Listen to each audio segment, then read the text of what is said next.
There is a fifth dimension. A dimension of sound. Damn it, Frank! We tell him to be quiet. I spilled my hot cup of Uranus again. A dimension of sight. Hey, Arch. I'm gonna sock you in the puss. A dimension of mind.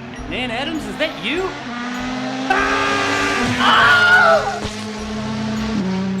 Next stop, the Twilight Zone. Do the avatar thing and all the rest. So You can. Your computer is amazing now. my computer is amazing, but the operator is still a complete and utter idiot. Oh man, this episode was certainly the bomb, wasn't it, guys? Yes.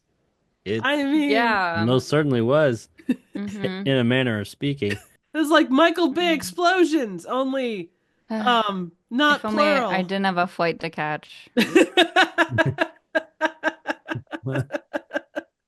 Well, that's good. I just barely missed it. Damn Dang it. nabbit. Damn it. Absolutely. Damn it. Yeah, definitely, it's better to, I don't even know where I was trying to go with that. Answer the phone. Yeah. Answer the goddamn phone! Answer it now! Hey, everybody out there in Twilight Zone land, we're coming at you again with another crazy episode of The Fifth Dimension, a Twilight Zone podcast, here on the Movie Emporium channel. With me, as always, are the excellent Jake from Jake Anders Reviews / Retro Jake XY, and the incredible Alex Carson as our guest tonight. Came How from you State doing? Farm. Alex is not from State Farm, damn it. You're from State Farm. I think we should make that a thing. Get your goddamn khakis. Alex from State Farm. No, I'm Alex from the hit DreamWorks franchise Madagascar. Oh, there you go. Oh, She likes okay. to move it, move it. Yes. He was a I giraffe. like wasn't I like to do Zoolander poses in Central Park. he? Was he the giraffe or was he the He was the zebra? lion. The lion? Is that Alex? Yep. Yeah. Oh, Alex the okay. lion. Oh. And then Marty And was the giraffe was Melman. Yes. Okay. And then the zebra hippo was Chris Gloria, Rock. I think, and then the zebra was Marty. Yeah. Still one of my favorite You're kind wrong. of go-to things was him as doing... Yep, exactly. Afro circus. Anyway, Afro That's circus. the most memorable Afro part of the third Madagascar, though. circus. Absolutely. And the penguins. The stuff with the penguins in the third one is pretty solid, but, you know.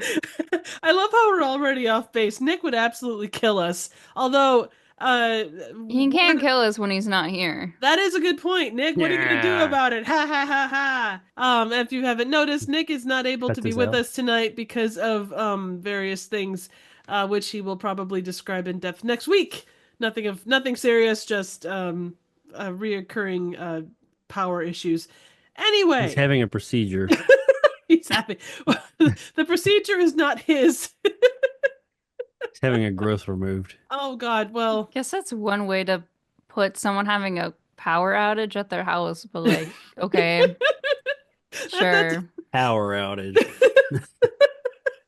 He went to probably go to Cabo, if anything. So we'll just see him back here That's, with he went to Cabo to get his procedure yeah, done. we'll just see him with a with a coconut beverage with a straw with an umbrella on it. Be like, I had the best time of my life. dude, we should probably insert a picture of him in Cabo just to, drive the point home that he's having fun and we're here talking about True. an episode involving Russian spies. And on that note, we are discussing the Jeopardy Room, which is season 5, episode 1 or episode 29. It was directed by Richard Donner and was written by Rod Serling. Production code was 2639 and original air date was April 17th, 1964. Sounds legit. Yeah, we've got Martin Landau as Major Ivan Kurchenko and John Van Dreelen as Commissar Vaslov. And we've got Robert Kelljan as Boris. No last name given. Boris. Boris! Moose and He's squirrel. easiest name to pronounce out of 3. Yeah, and if I screw up names, I do apologize in advance. I suck at names. Boris and fearless leader.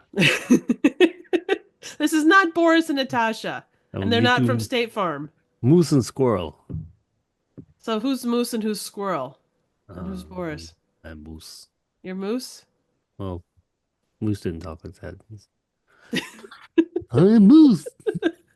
I think that's a different kind of moose. All right, Bullwinkle. Gee, I- Bullwinkle. I like the idea of being a squirrel, the- what's the personally, matter but you? I'd want to be a flying squirrel. And that's what Rocky is. He is He a is a flying flying squirrel. squirrel, So yeah. Yeah. Yeah. So hooray! I'm glad we Alex, got that the all figured squirrel. out. Who are you, Triff?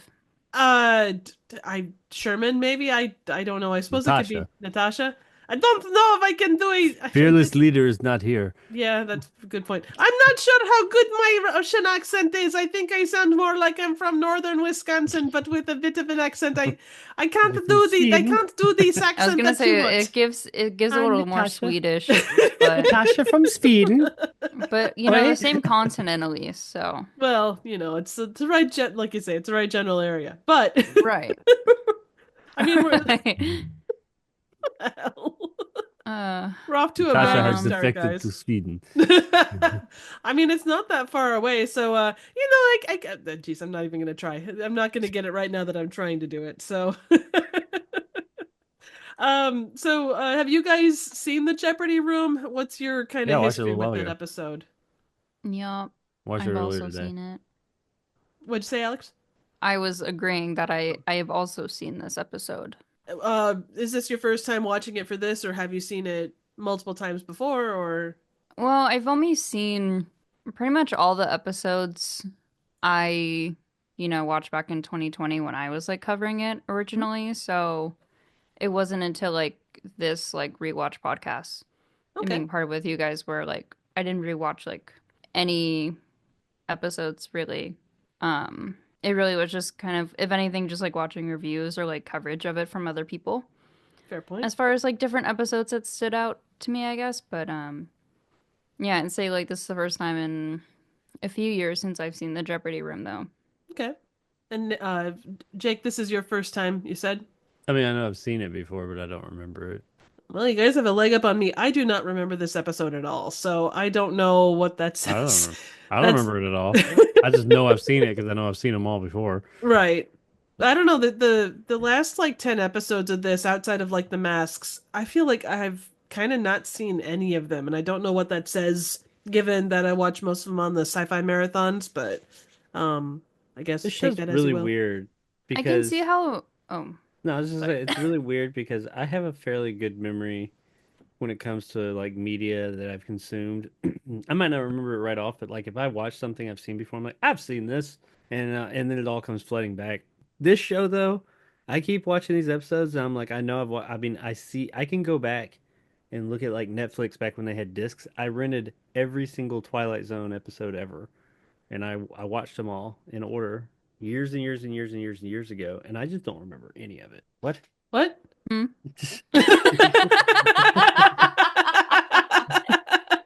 I was mouthing like he's a show off. I'm like, all right.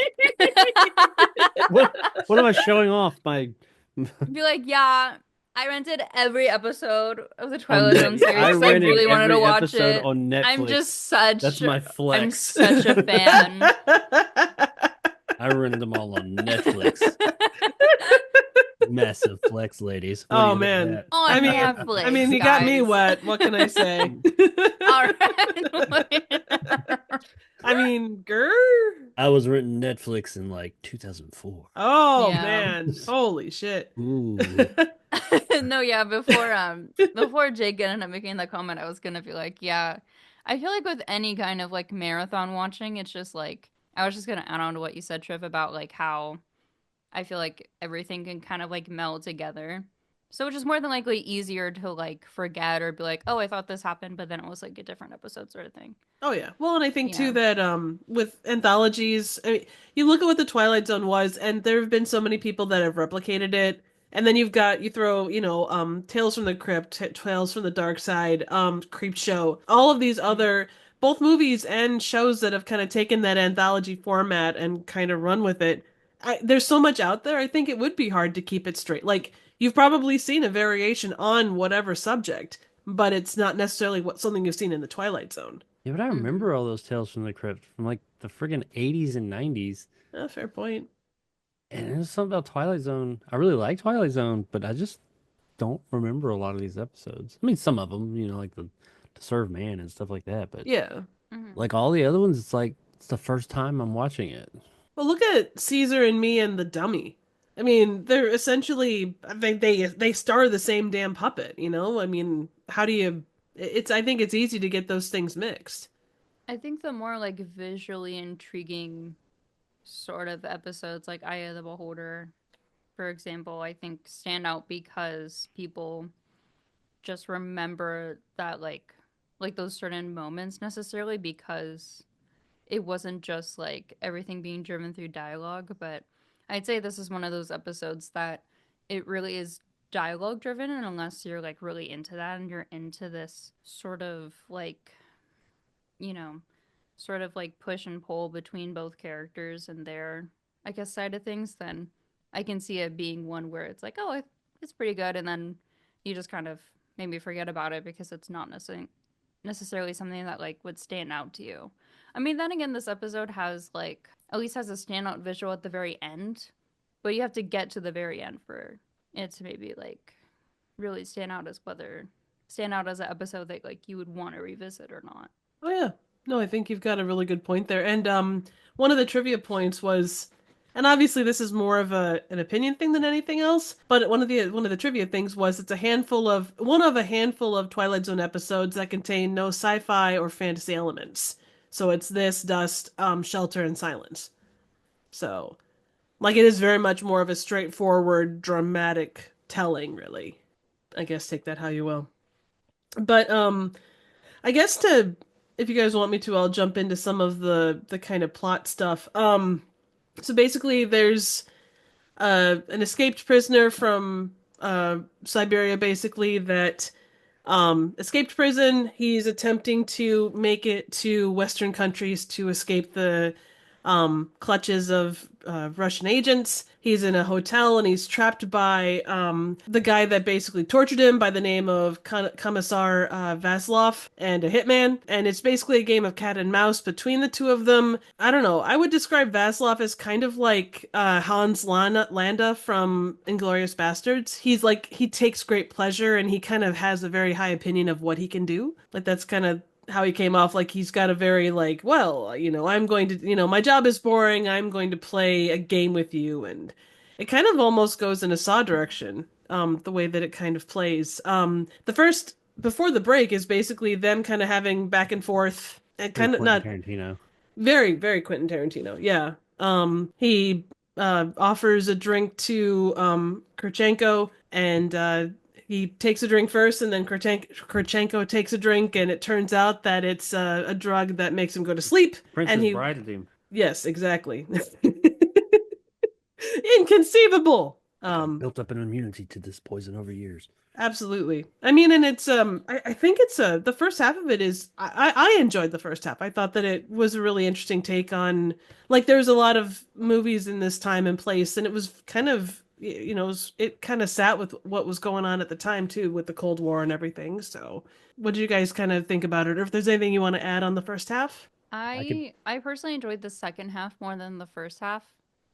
Understandable. Um, Only because again, it's like I think with it being so dialogue driven and there almost being like a tango between the two of them, so to say, it's like I kind of was just the thing that stood out to me from what I remembered from the episode was sort of the planted explosive that then adds sort of the tension and really adds more of I guess a thrill that would be familiar with the Twilight Zone. So I felt like I honestly didn't remember that it took as long as it did for it to get to that place. I thought that like the first half would have was like a lot shorter before going into like rewatching it again, but that's just me.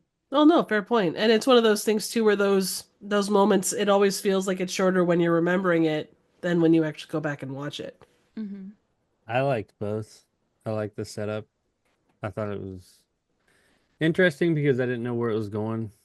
And I mean, it wasn't like the first half wasn't anything like amazing, but it did keep me interested because I was like, okay, Mm-hmm. what's going to be the thing here? And I guess I kind of was looking for sci-fi, fantasy, kind of horror, whatever, some type of Twilight Zone element, and it didn't have that. It was just more like you had said, Triva, straight up dramatic telling. Mm-hmm. So It was neat that I was looking for that, and it's been a while watching these. Like it starts out, and you're just kind of like, yeah, I know where this is going. Either I know where this is going, or this just seems totally inconsequential to the entire narrative. Right. And this time, it felt like it was building to something, like you're learning something about these people and their backstory just through dialogue. Which, while some of it was exposition, it didn't seem like a bunch of just exposition dump. It seemed like these two people talking, and you were naturally learning about their history. Mm-hmm. So I like that. But the end is, or the second half rather, is definitely more, I mean, thrilling. I don't know if thrilling's the word, but I more would agree. tense as he looks for the bomb and Yeah. trying to figure out, what's going to happen. Is he going to die? Or because you don't really know. I mean, you don't know that from the beginning. Sometimes you're like, oh, that person's not going to die, but I didn't know if he was going to like get his and or something. I don't know. Once we got to the end, though, I kind of like right as soon as it showed two characters in a certain place, I was like, oh, I know what's going to happen, and that's what happened. But I still liked it. But yeah, it was enjoyable. I don't think it's like top 10, but it's better than what we've been subjected to recently. Well, on that, Yeah, I had that's 2 points. First point being that, so Martin Landau did a lot of Mission Impossible after this, so you kind of get that spy, dramatic thriller kind of a thing that this sort of, has a lot going on with it that falls into that realm. But the second thing is, Jake, I forgot to have you do the opening narration, which probably should go before we talk Yeah, I was about gonna say this. that when you were like, "What do you guys want to open with?" I was like, "I could open with the narration." Oh God, I'm so But sorry, Nick. When you're editing this, yeah, sorry. I should her in. I'll get my head off screen or We something. were gonna segue to it. Yeah. yeah, We were for sure. We were. cut away. Just Yep. put me in there, and Yeah, be like, so we have yeah, already Jake, done. I think it's about time for the narration, huh? Oh, yeah, Before we get a little carried away. That's right. maybe Drop some Rod Serling on us. you drop some. I don't know what. Quite honestly, like when we first started doing, or when I first started this podcast, and it kind of, I don't know if it's natural or not, but I was told I had to do this opening narration. I think I was trying to do a Rod Serling impression at first, and it kind of developed into whatever the hell it is I do now. It's not Rod Serling. That's He'd be you more doing like it. a It's cast a character. It's like he's almost like a Jack Nicholson light character kind of impression, but like whatever I do now, it's what I do. Not changing it now at the end. Maybe when we get to what was it, the 2000 one? I'll do a Forrest Whitaker impression. Wasn't oh, he there you on? go.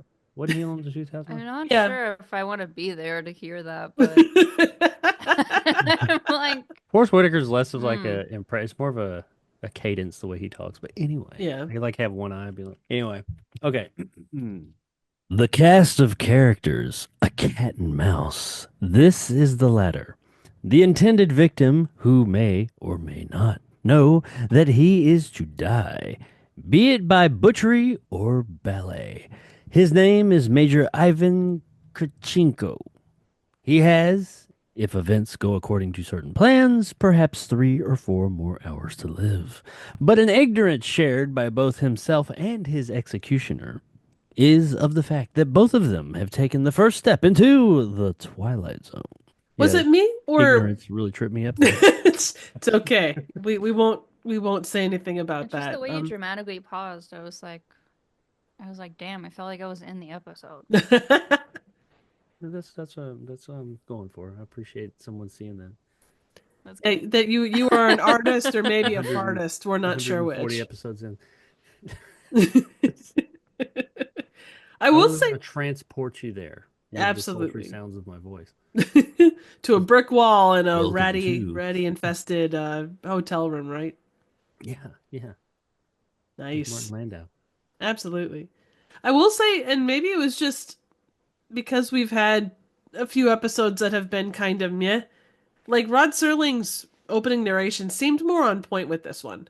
This one seemed a bit more, I'm not going to say a complete return to form, but for me, and it could just be that this is a mediocre episode, but we've seen some kind of low, low level episodes recently. Like So it mediocre, but elevated them. definitely on the bottom half. Yeah, Yeah.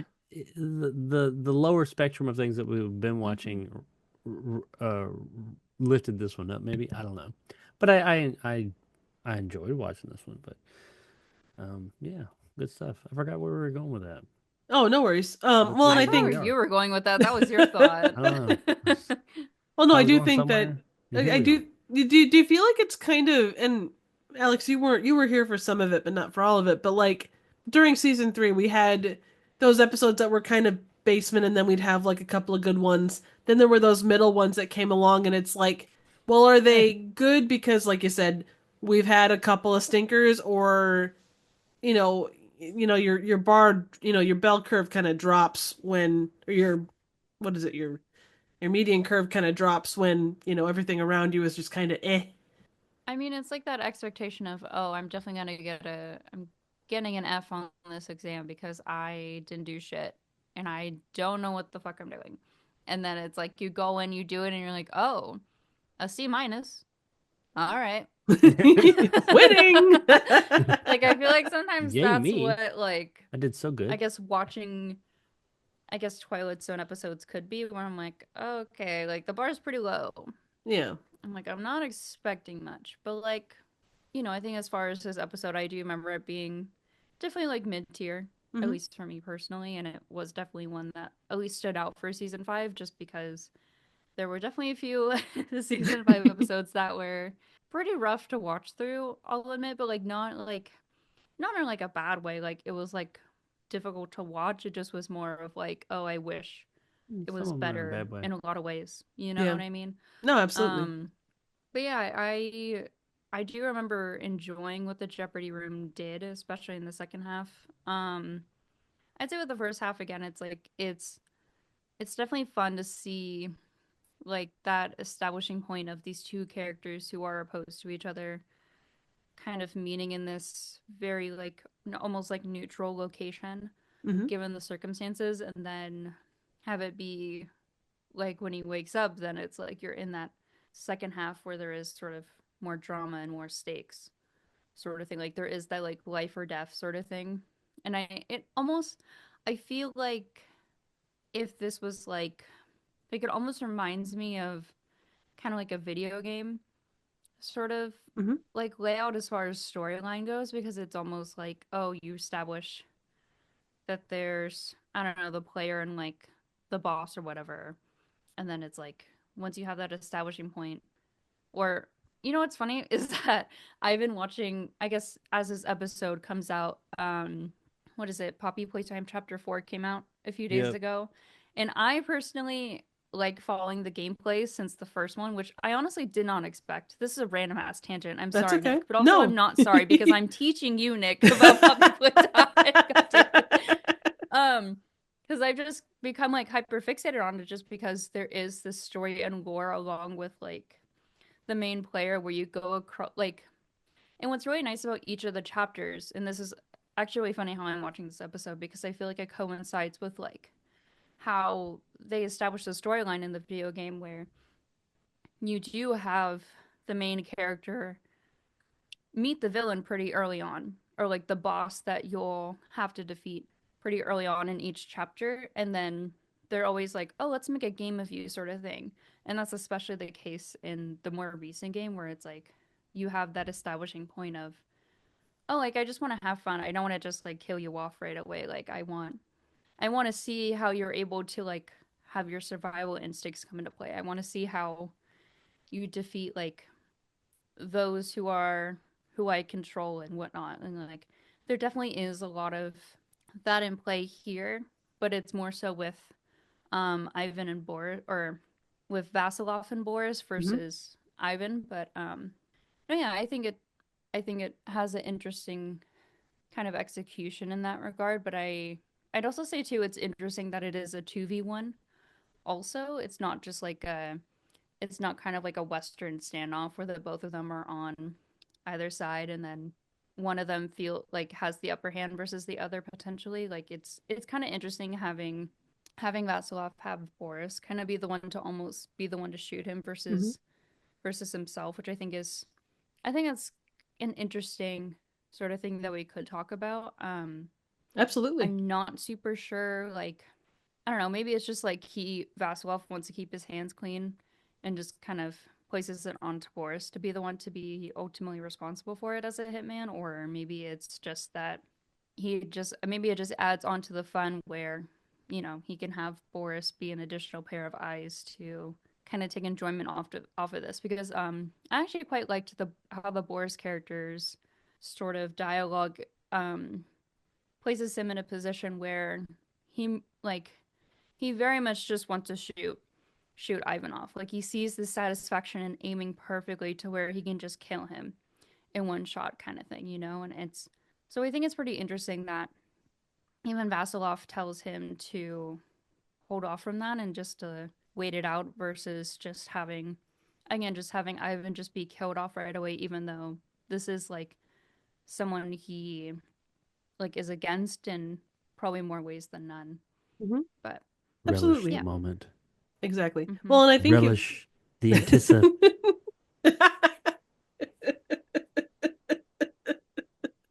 Get on with it. Yeah. But basically that. No, absolutely. Well, and even the play between those two, Vasilov is very much I mean, it's established that he's very much about he's an artist in the way that he like tortures and kills people.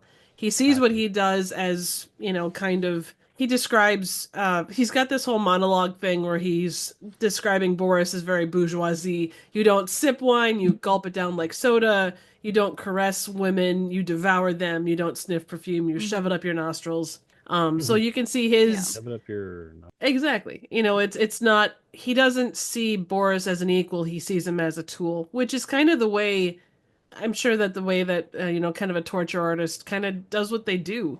But you can definitely see that, you know, his need for that the drama and, you know, to add a little spice to his job is ultimately what was his downfall, which we'll get to obviously. The one thing I did want to bring up from before, and I apologize, it's kind of a tangent, but when Jake was talking about kind of the exposition of this one and how it plays out, it doesn't feel so much like exposition. For the previous episodes, you do get a lot of exposition, but it's so heavy-handed, it just kind of sits there like a rock.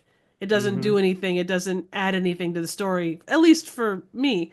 And I don't know, Jake, would you be in that same boat? No, I agree.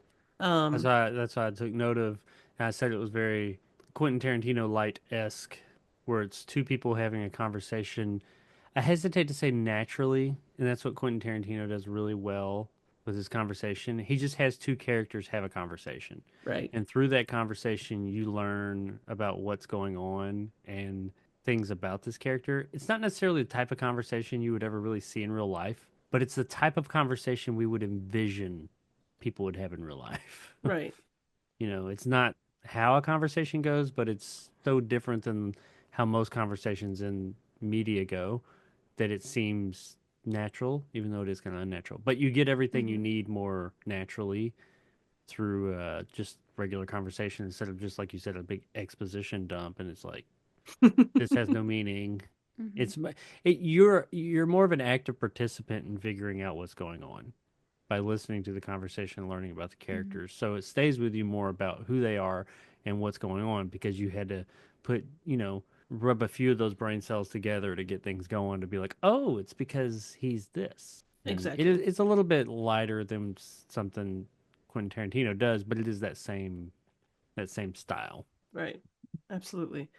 in a I fairly guess. short amount of time too. Oh no, 100%. I mean, that was probably a 12-minute thing back and forth from beginning to that point.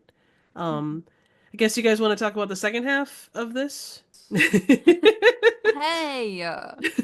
So, just as a real quick summary of kind of what goes on, in the first half, Ivan drinks this stuff after the commissar does. It ends up being a sleeping drug. He passes out. He wakes up in the room a couple of hours later.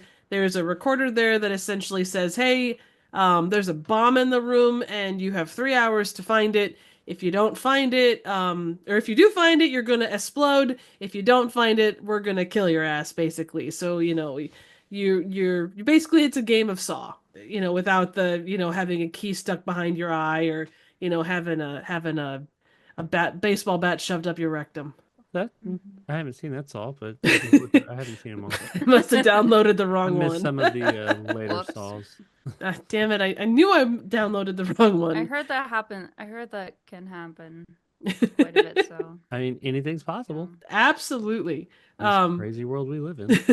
but we'll kind of talk through how that all True. goes. But I don't know. As he's searching, he searches under the bed, and then you get kind of commentary from Boris and the commissar. Oh, is it the bed? Oh, nope. You're warm but not hot. Oh, is it this? Oh, is it that? And then they find out that it was the phone, and it's not him picking up the phone, but ultimately they're in control of Ivan's destiny because they're going to call the phone, and when he picks up the phone, everything is going to go explodey. So, um, that's kind of where things go. What did you guys think of that whole kind of part? I The liked the vibe. realization of the phone explosion. That Or the whole Okay. kind of second half before the big oh, ending. the hot, cold, warm thing. Mhm. You were saying something, Alex. No, I thought you were saying I was just something. clarifying what it was we were talking Oh, about. apologies. No, I was trying to answer the question overall about like I guess like the vibe of Go the for it. second half, and I feel like I think what I love about the second half is that it definitely gives off more of an escape room, where again you kind of have that time limit, you have the stakes, and ultimately it's like I think for anyone who's ever done an escape room, you tend to just make a mess, make a huge mess, tear things apart, try to do certain riddles, try to find certain things that then lead you to something else, and then have clues, and which I think is what like initially really captivated me with the concept of this episode, at least the first time I was watching it. Nice. And I think from rewatching, I'm like, oh, I definitely see like why this like it wasn't like one of my top episodes personally, but it definitely was one that like I really loved the idea of it. Um, I do think 3 hours is a little bit of a long time because you mean to tell me this man spent like 2 hours and 50 minutes in this room, didn't need to pee, didn't have any semblance of where the fuck this bomb is in a hotel room of all things, which is like the most basic of living arrangement situations. And then it's like this man, as soon as he like puts his hand on the receiver and it's like, well, this is the only thing I haven't investigated yet, and then it's like, okay, maybe this is what it is. Then he decides to just make a run for it, and he fucking lives. Because even before that, he tried to take a sheet, I remember, and he like, this is like the one standout thing I remember about like their interaction. I don't know why. I think it's just because I thought it was really fucking funny. Just give up a cartoon thing, like, you can't see me. I gotta look at it. I'm invisible. Peekaboo. Peekaboo. Yeah. It's I like don't know. the invisibility cloak or something. Yeah, I just thought the visual was funny where he was like, "Oh, let me try to put it up," and then it's like pew pew pew, like the whole like Western like cowboy like gun sound effects, which I did appreciate. By the way, I do like the sound effect choice of it. Just not just any, not just any gun sound effect, but a good like we are in the Wild West and I'm and like at the saloon everyone has a gun kind of sound effect, you know? Um but yeah, I think there were a couple moments like that I think are funny, but I think it's even funnier that Boris was like, "Yeah, I can shoot this guy. I can be one and done with this bastard." And then the guy fucking bolts through the room door, which he somehow was able to unlock, by the way, which is like, all right. And then it's just like a bunch of stray bullets. They don't even hit him. He's just able to leave. They don't even chase him. He suffers from They stormtrooper. don't have like a backup plan. There's no plan B. This is plan A, and if plan A doesn't work, then Plan by B golly, is I guess make we'll sure have the Plan A next works. episode of Tom and Jerry coming right up next on Cartoon Network. Like I think that's what I think was really funny to me. But I think that's also like I think why I wasn't so engaged with the first half is just because it's like it definitely was like, at least to me, it like teetered on almost that like cartoon villain like twirling mustache and being like, here's my monologue and here's where I'm coming from and everything, which I do agree with Jake that like they did a solid back and forth between the two of them about it. I thought that part of it was interesting, but I definitely did feel like, at least for me personally, like it definitely bordered on that. But I think that, at least to me, solidified in the second half with how it was executed. But I had a fun time. It wasn't Good. that I didn't have a fun time. No, absolutely. You And know, it just was like, I don't know, there were just a couple of standout moments to me at least. But I'm glad that the moment too about like the hot, warm, cold thing stood out to you, because I do think that is really fun and almost like a little devilish to be like, well, you're close, but not quite, you know. And I think sometimes like Twilight Zone episodes just don't get to just like, I guess as I liked the word relish that was used earlier. It's like I don't think they really get the relish in like what they're able to make. But I feel like they were able to a little bit here at least. yeah, it didn't feel like a slog. It seemed like, because it's like movies, you know, you can always tell when the Mhm. people on camera are having fun. I Yeah, felt for like sure. the like I said earlier, I didn't know who was going to live and who was going to die, but by that point, I felt fairly sure that the bad guys, at least the main one, he was going to get his, because all that stuff like you mentioned and we've been talking about with him, I thought was great, like the whole hot cold thing, like how he wouldn't even look out the mirror or the window. He was just like, "Nah, I Hmm. don't look at that. 'Cause I know. Where's he at True. now? I have a Boris for Bitch, that. please," you know. And he like he's so cocky and so sure of himself that Hmm. he even walks in the room. You know, he's just extremely like, this dude clearly thinks very highly of himself and thinks everyone else in the room is like below him, and he can't fail. He's not going to. He knows he's that good, and that's why we see like he just won't even look in the thing, and like when dude won't answer the phone, he kind of like loses his shit. He's like, "What the fuck? No, ring the room again." He kind of when things don't go his way, he just starts to like fall apart. I think all of it was supposed to show his cockiness and his arrogance. Um, Absolutely. Hmm. so yeah, I thought that was good, and I did like that. That is probably the standout part of the whole episode, besides the literal very end when he's sitting there at the window and Boris is like, "Well, where's he at now, boss? Well, hey, boss, hey, is that where it is? Is it in the bed, boss?" And like he's like that little dog on the cartoon. The is Oh it yeah, Looney with Tunes? Spike Oh, the Hanna Barbera, where he's like, "Hey, hey, boss, hey, hey, hey, hey, hey, hey," and the big dog's just like, "Yeah, that's him." shut up, shut And up. then when shit goes down, he's like, "Ah." See, So you got Tom and Jerry. You got the, I think it was the Tex Avery, like the kind of muscly brute dog with the yeah, little with a side guy. little sidekick dog. It was I like, got was that Hanna Barbera? no, that was, I think it was Tex Avery Oh, actually. was it? Okay. Yeah, I think so. I actually got Wile E. Coyote. Like, you know, he sets up. He's so smart, and he works through everything. Hmm. And then he Hmm. steps away from the thing, and he's like, okay, you know what? This guy's gonna, what is it? Trip on, not trip on his own petard. Be hoisted by his own petard. Like, that's kind of the thing that he's kind of thinking that Ivan is gonna do, and he doesn't end up eating the bird seed. You know, he just like runs away, and then you know, the commissar goes up there and he's like, "Wait, don't pick up the phone!" Ah! And yeah. Yeah, can we talk about that? Oh, absolutely. Who who didn't know? As So soon as they're in that room sitting there and dude's standing over by the phone, like that shot is because it's the one shot. It's from over here. It shows the main dude and then the guy over here propped up, and the phone is just prominently there. I was like, yeah, I know it's about to happen. And that's that, exact. I still liked it, but that's oh yeah. exactly what. As soon as it showed that shot, I was like, that phone's gonna ring. Dude's gonna pick it up, and guy's gonna go, nope. And it was a nice explosion too. So Ivan We is got him. so Ivan escapes.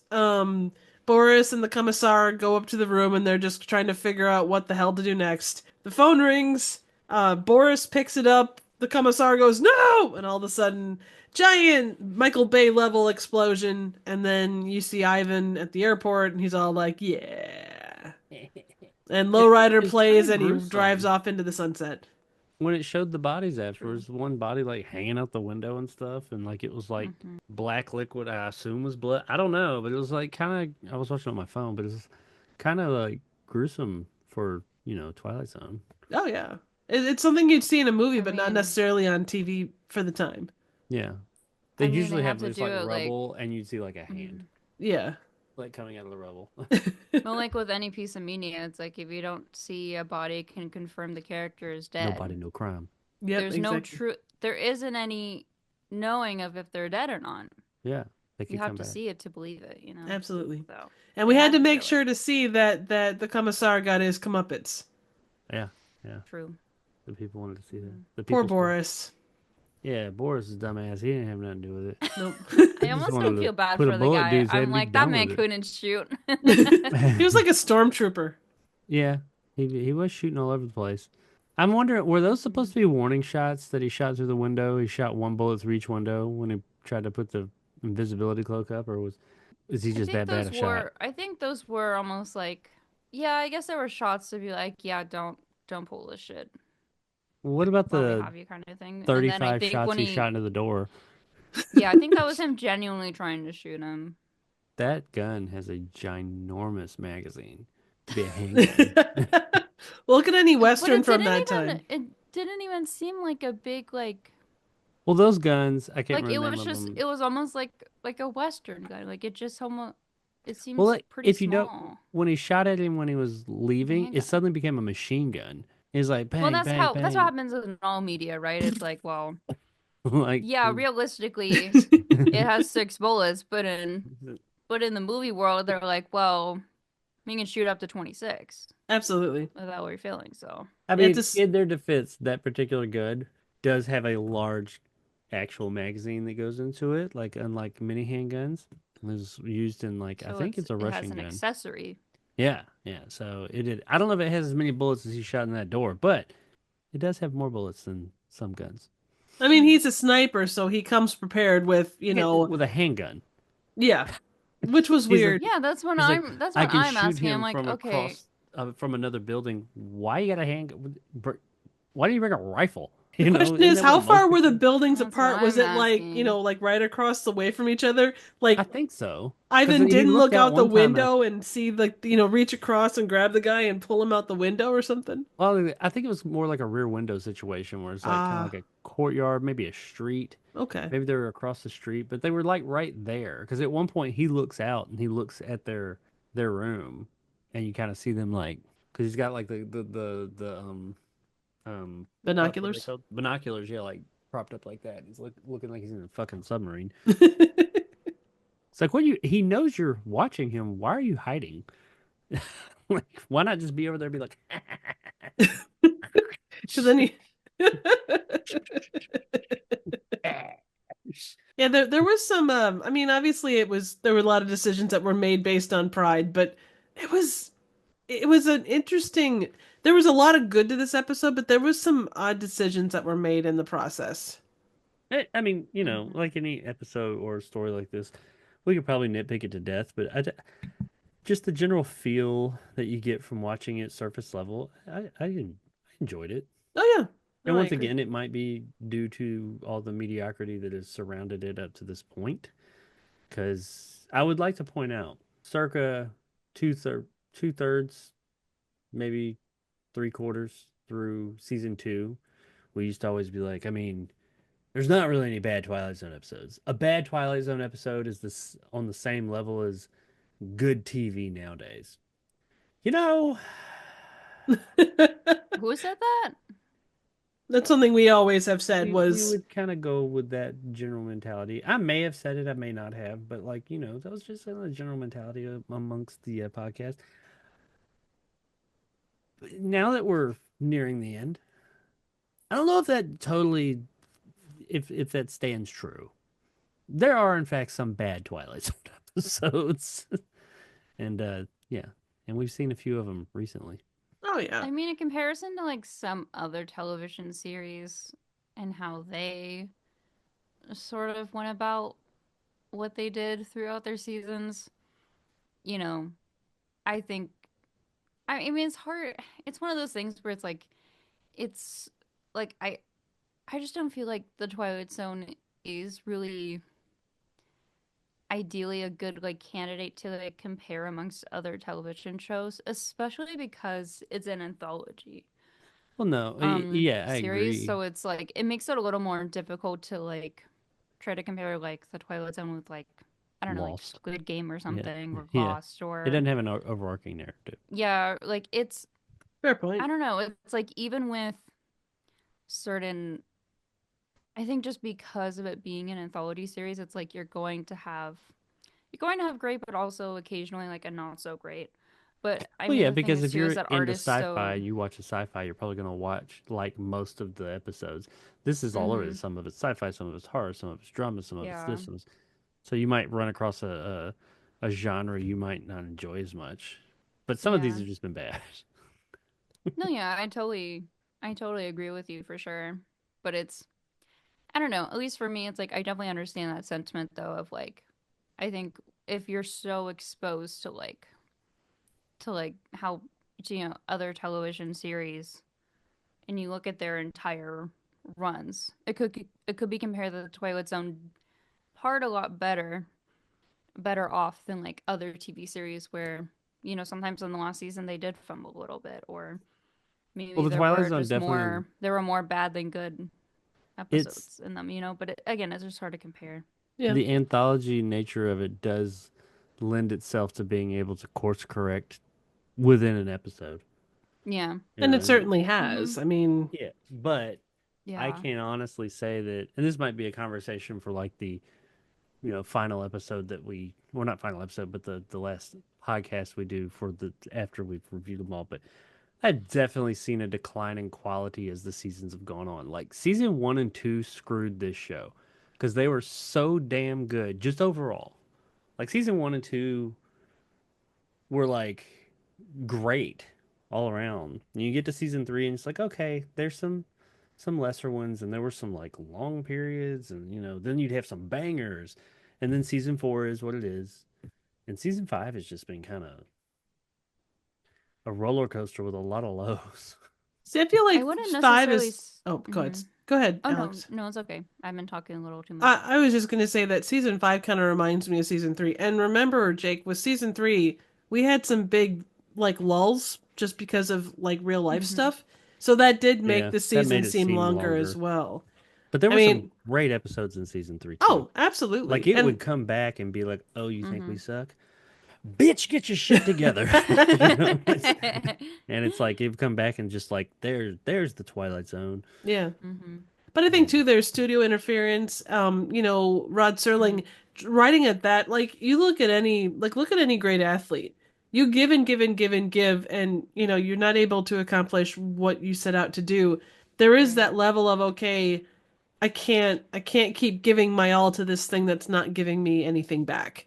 And Hmm. I, oh I yeah, for think, sure. I mean, going that hard, I mean, 36, even if you just look at the amount of episodes they put out, even if that was normal for the time, that is a huge amount of stuff to deal with, in addition to Yeah. studio interference and all the rest.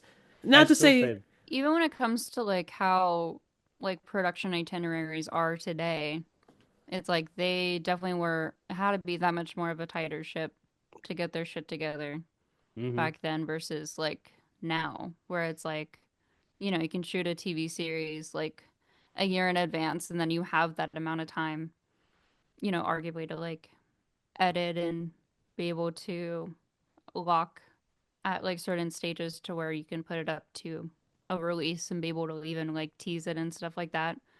Whereas with at least from what I've seen from the Twilight Zone, it's like maybe they had like a few months, yeah.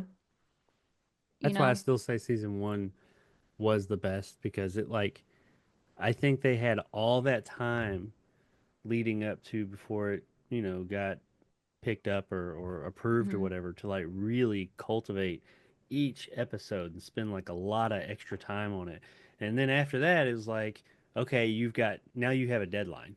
Now you've got like you're good to go. You're a show now. Season 2 starts here. You need to start need to have all these 36 episodes written by this time. So they didn't have all that time to sit there and like kind of like mull over every little detail in them and like really hone them in. And season 2 was good because they probably had a lot of those roll over from their season 1 Hmm. writing. And then season 3, I feel like, is where it started to kind of, okay, this is a lot to write, you know? And Hmm. then it just kind of went from there. And then Yeah. season 4, Yeah. yeah, it was less episodes, but they were longer. And season 5 had all the interference, and you know, this is probably for our series retrospective, I guess. But Oh, 100%. But I think too, that expectation, like season 1 didn't have that expectation to anyone outside of like studio. And then you get season 2, everybody was like, "Oh, holy shit. Let's see what they're going to do." And yeah. So, anyway, yeah. what did you once again, this probably goes in a retrospective thing, but I'm just curious why Alex is here.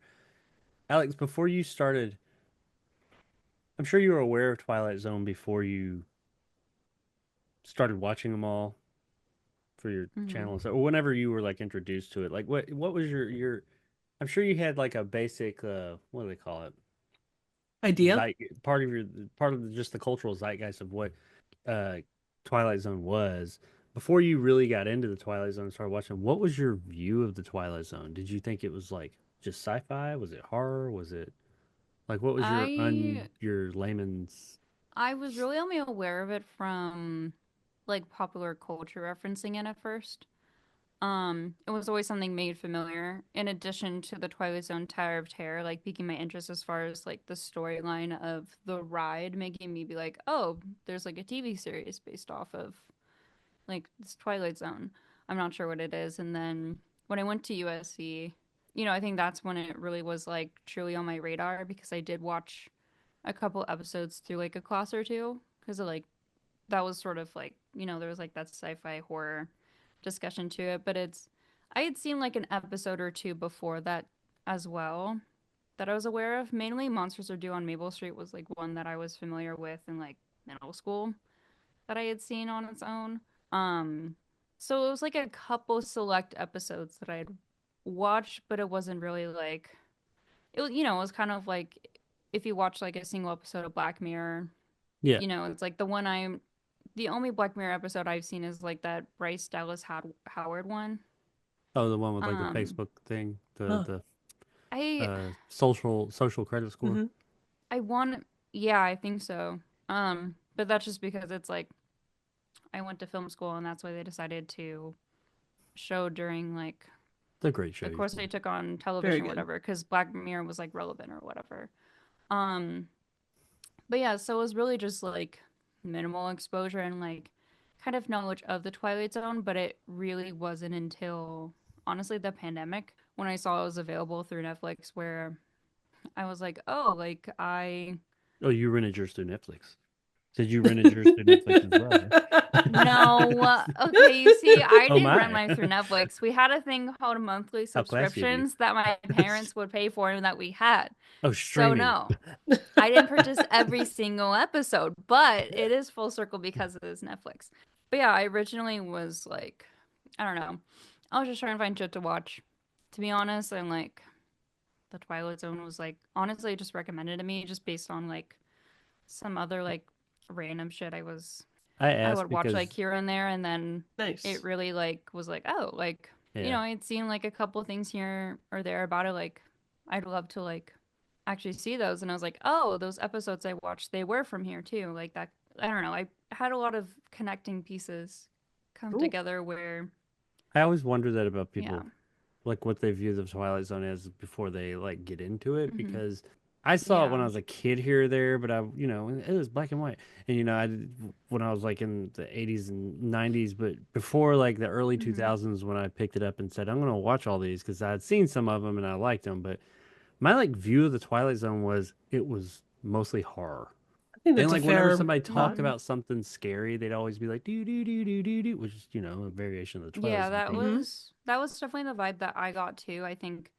But I'd say it's But like it's if hardly I any. didn't get minimal exposure from it over the years, I feel like I would have been, I guess, more intimidated by it. But I think because I got exposure to it and because as I got older, I found myself kind of adoring and being able to kind of find sort of like niches and like, Yeah. I guess, subsections of like horror or even sci-fi that I actually like really enjoy than we're just like it being bloody and gory or whatever.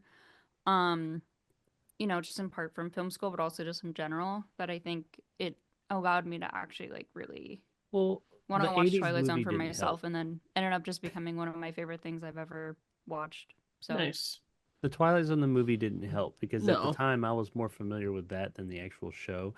And that Mm. is a good deal of that one is more, I think, horror focused Well, and than look the at the people show. behind it Yeah, too. You take having you, watched it after I watched the series, I would Mhm. agree with you too. Like it Yeah. definitely Besides kick the can. it's a weird yeah. way to introduce an audience to like what Yeah. the Twilight Zone had to offer. I will I say mean, it's not that it was like it wasn't like awful necessarily. I'm not gonna like bash it or whatever. It's like I think don't because I love it. if it did what it wanted to do, which was to get people interested in the Twilight Zone, I have it on you know, Betamax. then in that way Oh my it's like God. it did a good job. Okay.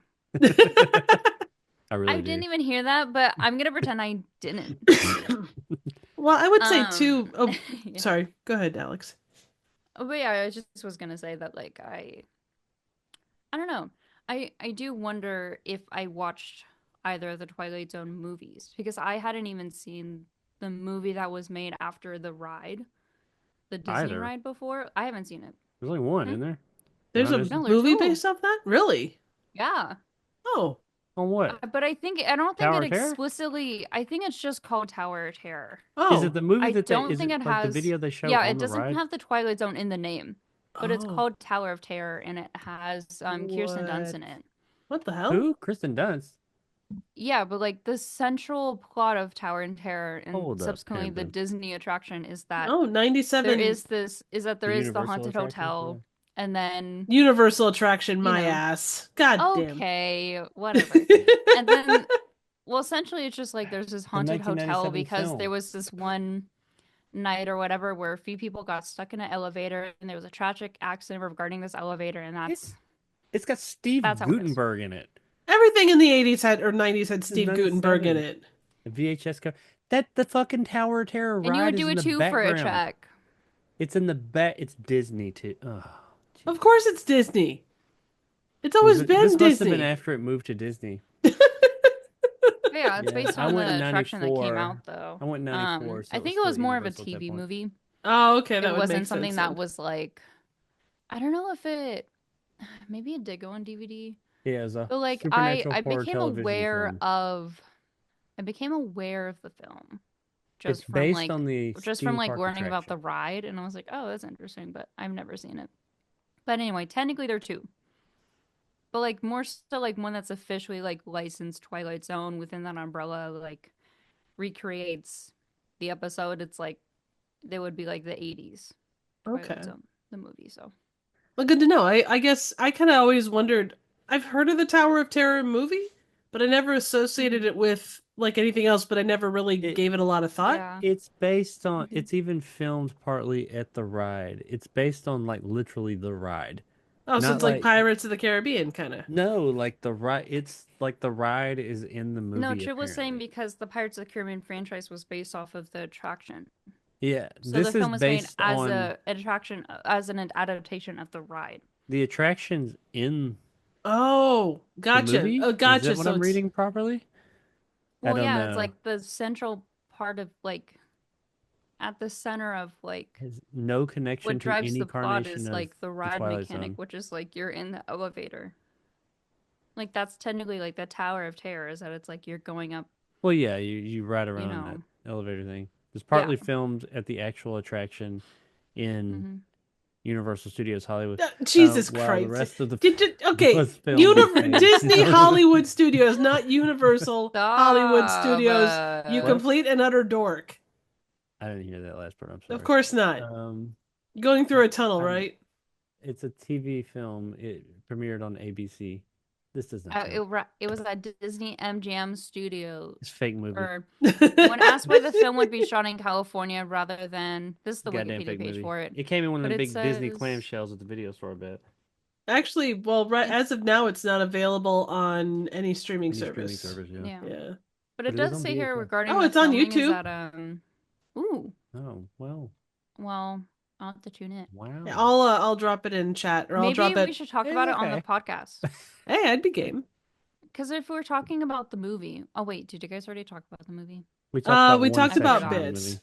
Yeah, And we talked talked bits. about- I talking say about the we movie watch more. the movie and we talk about it. Woohoo! I'm game for that. We've talked about that a lot.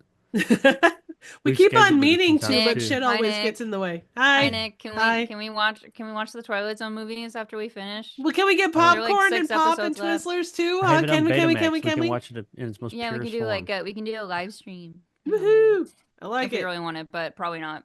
Well, I mean, of all the things, Disney is going to be the most charitable, as far as the copyright claims and shit. Who? Disney charitable? Well, I it's don't know not if even that's on a streaming. It's that's like, like a oxymoron. But you know what I mean? Yeah. They're like, but it was filmed in California for that California Tower Yeah. versus the Orlando one. woohoo. I kind of forgot where we were in terms of the actual. Because I went down the So rabbit in hole conclusion- wondering how people view Twilight Zone that have not like watched a lot of Twilight Zone, because Right. I always viewed it as more horror based, and I was wondering what she viewed it as, because since I viewed it that way, I assumed everyone did because I live in my bubble. Yeah. Well, honestly, But it's though, I very- think it's that hardly any horror in the Mhm. Twilight Zone, really, though. right, but I think too, you look at like it's not traditional horror, but like the outcomes for people, especially when you're talking about things like Time at Last, that kind of dramatic or ironic twists of fate, in their Yeah, I own way, guess. are kind of horror-esque. Horrific if you like, you Mhm. know, how it really ended, or what, those video where like we do, we deep dive on what happened after the credits rolled. Right. Exactly. Well, is Well, there usually involves people doing lewd things with inanimate objects. Okay. I mean, come on, Um, really, that's where it always goes. Oh, absolutely. The Rule 34, right? And penis pumps, Speaking of stretchers. stretchers. Um, I'm sorry, stretch, not pump. Who would never stretch? Don't pump. Yeah, no, exactly. I You will pump your say. stretcher. Anyway, back to this episode. One thing that I really kind of enjoyed about this, and I guess you do get some of it in the episodes, but this one had some fun ones. Like as far as shots, like you had the shot of Ivan from kind of above, like the room, like looking down on him, kind of going to the phone, and then you also get the shot like through the phone of his face, like looking at this phone. They did some handheld too. Yeah, I noticed when he was under the bed, it like followed him up, Mhm. and like it was handheld. I mean, Jesus, they must have had like a bodybuilder on there. Those cameras were like huge, that they were. but it But was I- very much a handheld shot. Yeah, I really appreciated those little touches. Like, there's just those little shots. It was nice to see something different than what you would normally see with just a normal 3-camera setup. There wasn't no Steadicam, that's for sure. It'd No. crush you. Absolutely not. Any other thoughts on this episode that we want to kind of gab about or anything? I will say that instead of flying to New York, he could have gone to any other place. Why New York City? Is my Because question. it was the '60s and it was New York. Well, I guess maybe it's like, I don't know. I guess it's And he was in London, right? No, he was in a neutral country that was unnamed. Oh, I So thought it it could- said his flight was out of London. It was London Or was one maybe of the going through London. one of the like stopovers. So he was So- in a neutral country. Yeah. He But was I in, will say it's he was like in what's that Switzerland, one neutral? Yeah, Switzerland. He was in Switzerland. possibly. I It looked mean- very Swiss, He could have been Eastern Bloc too at that point. very Yeah. very Swiss looking. Oh, tons. Lots of holes. But I Jesus. feel like 4 holes in his windows. okay. Maybe I shouldn't say my point. It's fine. No, go say it. Okay. I'm sorry. No, you're fine. You're good. No, yeah, but I guess I wanted to pose the question Sure. of if you were Close it. hypothetically escaping somebody. If you're on a cat and mouse chase through the world, you can go anywhere. No budget, no constraints. You can literally go anywhere. Where would you go to evade someone chasing you, to end the cat and mouse chase? I mean, in all realistically, if you're in the mid '60s and you're running from Russian operatives, New York is extremely populated. It's on U.S. soil, which, the Ruskies weren't really welcome at that point. I don't think it's like a terrible idea to go there. I mean, considering you go to European countries, which is, much closer to Russia, and they probably had a little bit more access to, not as many people. So maybe they're trying to blend in. I'd go to the Yes. Outback. I think Yeah, there's just nobody so goes many there. stories of people like emigrating to New York and stuff where I'm like, come on, guys. You can get There are other lost in the places. in the masses. He could have gone to Orlando if he really wanted. He could have. Could have gone. Like, I'm with Triv though. I Yeah. would have gone to Outback because nobody's following you there. Yeah, They're I'm like, gonna go "Fuck to that shit. Who's Batman gonna die anyway?" Australia. Fucking I was gonna say just go to Antarctica. Or monster something, spider or a dingo or something's gonna eat him. Or like he could have just gone to the Caribbean. Or you know what I would do? I would live on a cruise ship. There you go. I like that. You know, I personally wouldn't, just because I get motion sickness and all that. So, you know, it's not like the most ideal. I could live on a But cruise ship. if They're I amazing. didn't have to deal with that and I was trying to escape from people, how would they? I like the idea of people constantly chasing me across the world on land, but not potentially noticing that I'm just traveling across the globe on a giant ass But if they find like you on that lit boat, cruise ship. where are you gonna run? Hmm. If they find you on the boat, there's nowhere to run. Okay, You there know are what? different ports And they though. throw you over. I You know can what you go on do? different ports. I can cross between different boats Oh, well, it's if I really wanted. in my experience, it's not that easy. However, he was like a super spy or whatever.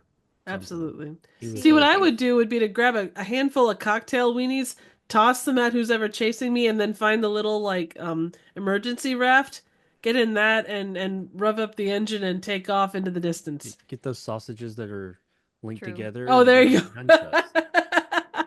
Sausage chucks. Yeah. See, like but it. at the very least, Ivan had the last laugh here. Oh, he totally did. It's not He even a really question. he truly had the upper hand He really did. at He the even end of it cracked all, a and honestly, I'm happy for him. he even cracked a dumbass joke. It's like we're disconnected. He was like, he did look kind of stoned the whole time. He was like in that phone booth like this.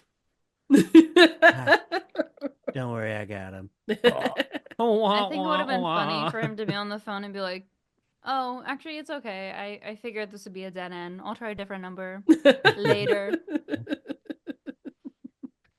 You know. We couldn't connect. Are you saying it was a dead end?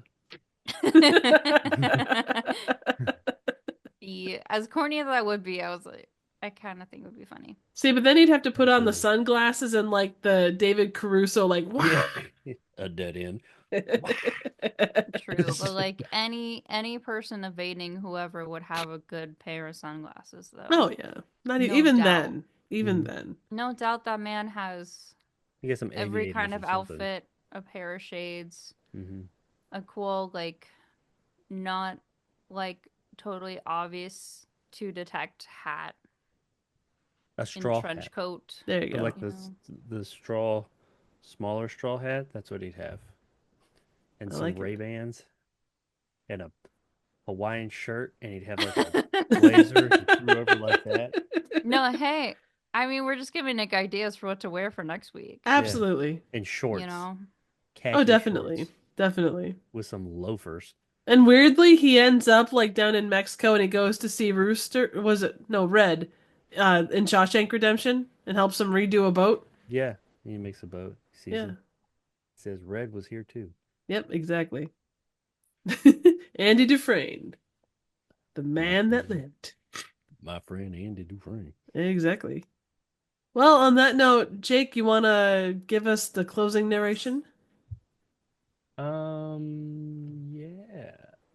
Dude. imagine if he said no. Yeah. Well, then one of us would have to do it. Like, it's I gonna don't be think an Jake would episode that want really that. sucks one day, and I'm just gonna be like, nah. I don't have the AI sass to have pull it AI off. read it. No. Fuck that. Be like, Major Ivan Kachinko on his way west, on his way to freedom, a freedom bought and paid for by most stunning ingenuity, and exit one Commissioner Vaseline, who forgot that there are two sides to an argument and two parties on the line. This has been the Twilight Zone. I mean, technically there are three because Boris was in there too. Yeah, Boris is a dumbass. He got blown. Yes, he He did. could just shoot his gun. He got blown and immediately. not in a fun way. Yeah. Oh, hey, I like that. Jake, I just realized the sticker on your microphone says "fuck it."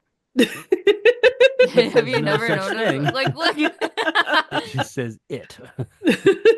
No, but like, It's family friendly. Yeah, likely. this podcast is family friendly with how much we say swear words, huh? Fuck, fuck, fuck a duck, bang a kangaroo. What the fuck was that?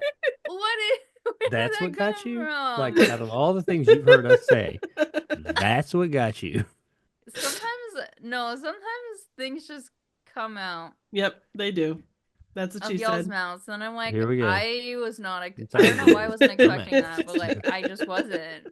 I just wasn't expecting Oh, that. so I normally say fuck a duck. Like I actually have a mug that says fuck a duck on it. But I don't know where it came from. I was like what is the da da da da da da da da da da da da da da da da da da da. Aren't you about the row your boat? Oh yeah, that is row your boat. Gently I got Okay. I was bored one day and I was Merrily, like merrily, fuck merrily, fuck a merrily. duck bang a kangaroo. Da da da da da.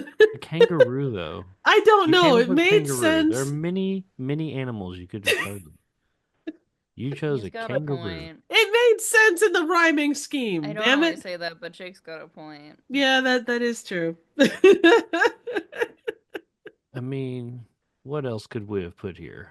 It's late. I can't come up with it, but I feel like there's other options. All than right, kangaroo. well, But you know what? you- Kangaroo is definitely unique. Yeah, I thought so too. That's anyway. I'm not hating. Okay, so where do you guys think this fell with paste and IMDb? 69 dudes. No, that's Alex's line actually. It really doesn't work for this episode, Pace. unfortunately. No. And It's got to be the right IMDb. kind of episode for it to be in number 69. Okay? Yeah, this is kind of an It's all anti-69 shits and giggles episode. anyway. You know. For which one? I'll say both. Okay. I will say this glorious piece of media from Mother Russia. The AMDs would have ranked it at 75. Okay. And paste? So you're trying to Price is Right it. Pace. You're really trying to do the Price is Right route with me, huh? Apparently he is. Maybe. Pace, I'm going to say 95. Okay. Well, for IMDb, no, wait, which one did you say 75 for, Jake? Was it IMDb or Paste? Yeah. So you're closer for IMDb, but Alex is closer for Pace. She only picked one number.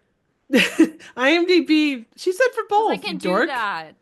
Okay. For IMDb, it was 77, and it was a 7.5, and it kind of shared that with Kick the Can, You Drive, 2, Passerby, and The Long Morrow, along others. And And keep coming up. on Paste, well, because there's a lot of ones that fall into that realm. I don't hate the passersby. Another argument for another day. 78, it fell on 78 with Paste. And basically they said it's a gripping thriller in the form of a well-structured chamber drama led by an intense performance by the great Martin Landau. One glaring problem is the script seems to have been transplanted from a spy drama. It's more reminiscent of a Cold War political thriller than an episode of The Twilight Zone. Why is that a glaring That's a good way drama? to put it. I think the political thriller is a good way to put it. Yeah, I would agree. You But know.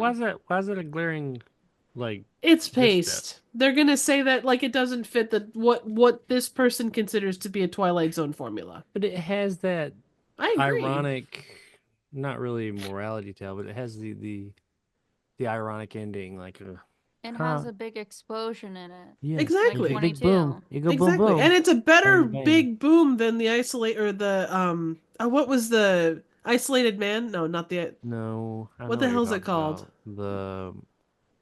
The one that had really good It was where the guy visuals. was a librarian and he was basically taken to task by the government and Oh, stuff. something man. The start with the M. The no, The objectified man. that last. The man. It was Burgess Meredith. Yeah. Yeah, Time Enough at Last. No, that's a different one. No, Time Enough is Right. Last is... Yeah, you're talking about when the bank explodes. No, this is actually there's a room that explodes. It's a much Oh, the more obsolete serious. man. Yes, thank you, the Obsolete obsolete Man. man. Okay. Yeah. That's what I So, said. um, Number 9. like hell you did. It had Um, gripping visuals. absolutely. But the explosion of Except the for that room that he was explosion. in is kind of goofy. It was terrible.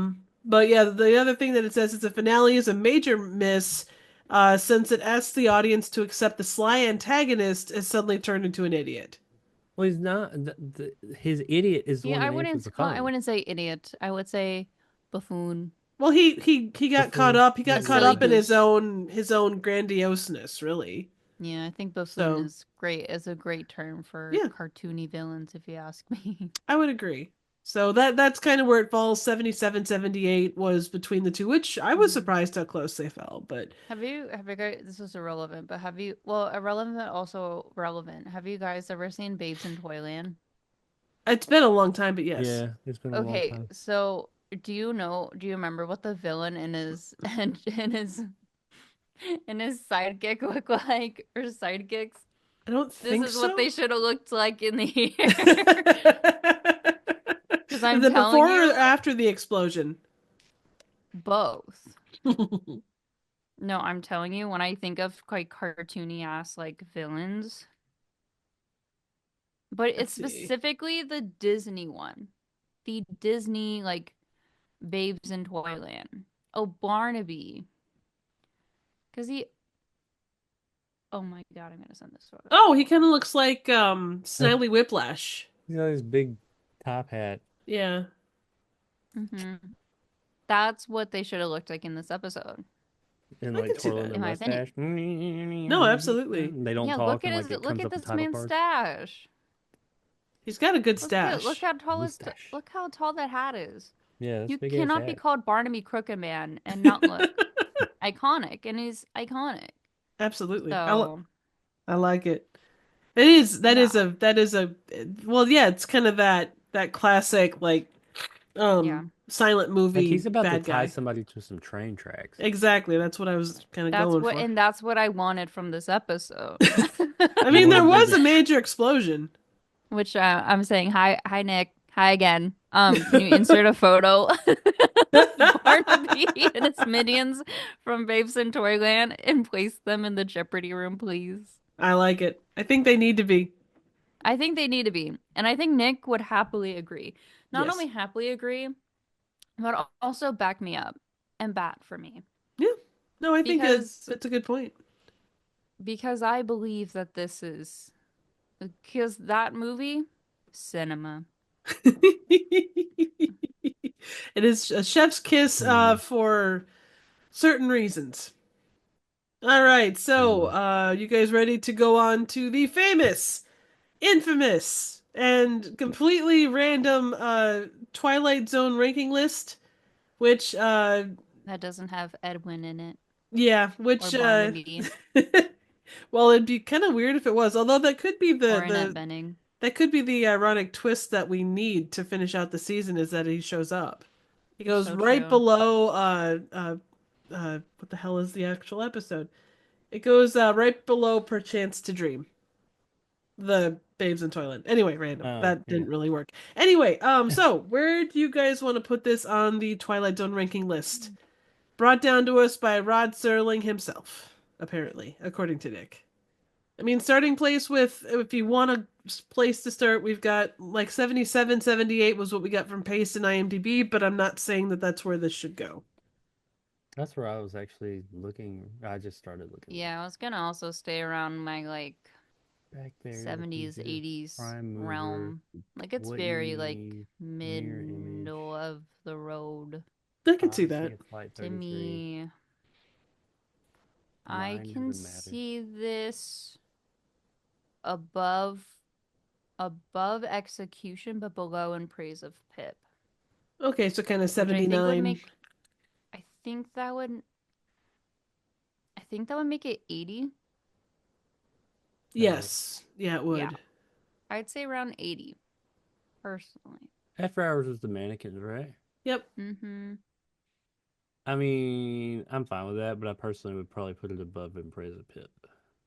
What was In Praise of Pip Who again? couldn't? It's the one with the dude. It was his early son season at 5. the Also at the had did it fair. also had Martin Landau, right?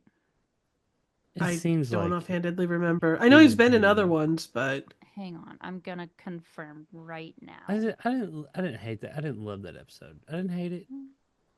I didn't love it. was it I thought was it that got it? wholesome as it progressed. Yeah, was that the guy whose wholesome. son had died Yeah. overseas or While he was in and he in like No, he had war? a was little injured version of him. overseas. And That's right. so what He is it? thinks And he's then dead. he was like he like the redemption arc that his dad had because he wasn't like a really great father He was or like a loan anything. shark or something, wasn't he? Or a muscle man? Yeah, and then he got shot, and then he was like, "Hey, I'll give you my life so you can spare my son." Kind of, and then his son And he lives. goes to like the fair with him. Oh Yeah. yeah, that's right. Yeah. Okay. It was very Yeah. sappy, but not necessarily in a bad way. I don't know. Just the Mhm. episode. I liked its message. I didn't hate it, but I didn't love it either. Mhm. Just kind of like, yeah. I mean, I'm good with that general area. I really enjoyed this episode. I thought it was well put together and it had some fun shots. Well, decently acted. I did too. Nothing as far as Twilight Zone goes, it's not the most extraordinary one, but yeah, I think middle of the road for this one fits really well. So, Mhm. I I'd mean, probably put it up like 70, but at the same time, I'm fine with that 79-80 range. I have an update. sure. So Martin Landau was in Mr. Den on Doomsday. Oh, okay. He was the one that like was antagonizing Mr. Denon. So that's why he looked familiar to me. And then he Okay. was in this episode. But that was like back in season 1, which I guess is interesting for this actor to be at like the start of the Twilight Zone and also at the end. That is, because you look at like other actors that have made multiple appearances, like Mhm. Burgess Meredith or people like that, and they do tend to kind of cluster together a little bit more. Yeah. He was also on The Outer Limits in the Alfred Hitchcock Hour Oh, very as cool. well. So he was on a couple other like anthology series He was in Nice. Mission with a similar Impossible vibe. too. Yeah, he was the wasn't he the voice or the agent guy? Like the one that gave out the orders? I think so. Mr. Shit, what was his name? Hmm. I've not watched the original series, so I got no point of reference. But okay, so do you guys have a preference? 70 or 80 or 79? Mhm. I say So 79, but if it's gonna be a thing, I don't care. 80's fine. I'm fine with putting it up actually okay, above so Embrace of Pip. all right, so our new number 79 is the Jeopardy Room. Number 1 is still Eye of the Beholder. Number, what is it? 149 is still The Trouble with Templeton. Mhm. And number 122 is a piano. In! I couldn't even hear you. What the Dude, fuck you- was that? Were you you- underwater? You completely like blew Did a blew bomb it. go off? Yeah, apparently. Like, what the heck? Look at this man. He can't even breathe. He's getting red. Are you He's- alive? Blink twice if you need help. He very well might be. He didn't blink twice. Well, he blinked once. That's enough. It's okay. All right. So, next week is shit. Hang on. Let me get what's up next. So, next week is a stopover in a quiet town where Kurt Smith is going to be joining us to discuss it. Alex, as always, thank you so much for joining us. I hope you've had a good time. Where can people find you? You can find me at youtube.com/Alex Carson or just Alex Carson on YouTube with my face. Ideally, the youtube.com. Like, there's a link. There will be a link. Yep. That'll be a lot easier because, yeah, the internet. Yeah, gotta love the internet. Jake, where can you and your bucket be found? He said, "I'll find myself in the. I'll take myself out in the trash."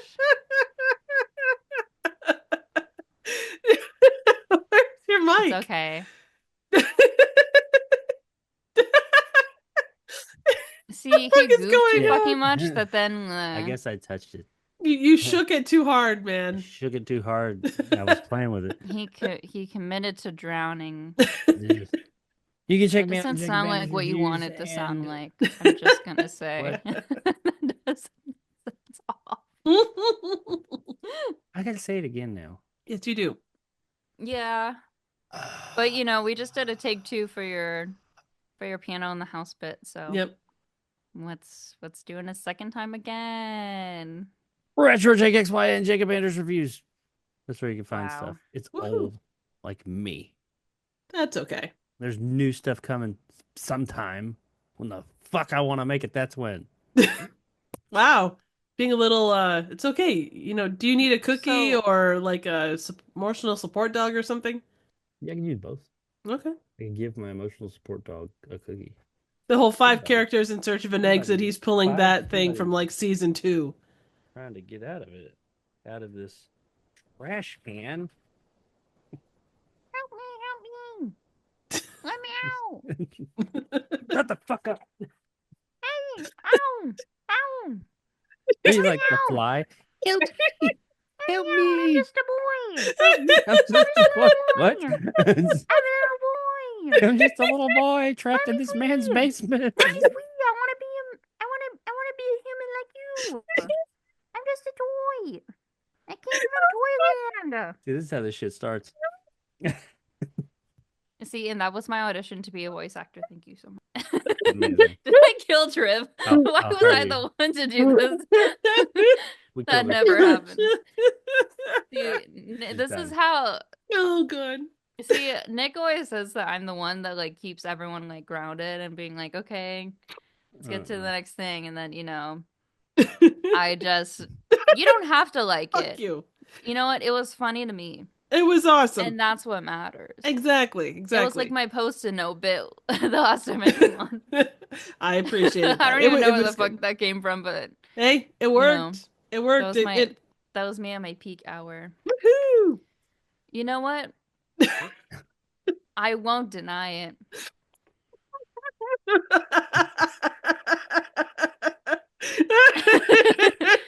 All right, Triv, where can we find you? Once I stop, Jesus Christ. Okay, you need to turn off Jake's camera on your end because this is gonna keep going.